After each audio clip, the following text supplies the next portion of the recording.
I work with some organizations where we have like sales organizations in many different countries. Yes. And I often struggle with understanding the, like, not the local language, but the local culture. And I sometimes seem to mess up the communication because they simply come from what I sometimes feel another planet. Yeah. So in your book, you have a reference to different types of behavior in different countries. Could you talk a little bit about that? Of course.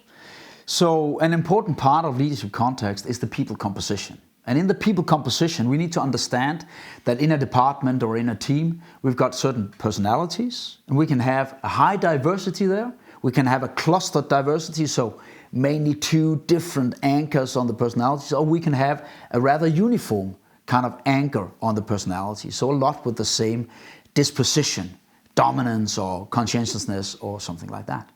In the same manner, we've got value orientations that are often inherited as we grow up in a certain national culture. But we can't just say Danes are like that or the Chinese are like this. But they've got a starting point coming out of their national culture. So we need to understand the value orientations.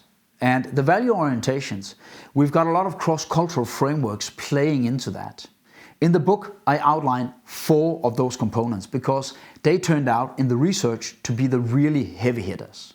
One is about authority orientation, meaning how do you believe that decisions should be made through participation from everyone or through the positions that are given the authority to make decisions.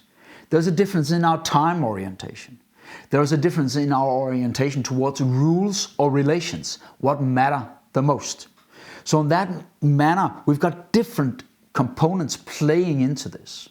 What are really crucial drivers for the leader who wants to be contextually effective is 1, recognize those different value orientations. 2, set clear priorities about how do we want to work here and involve people in interpreting what's expected behavior, what are our behavioral commitments.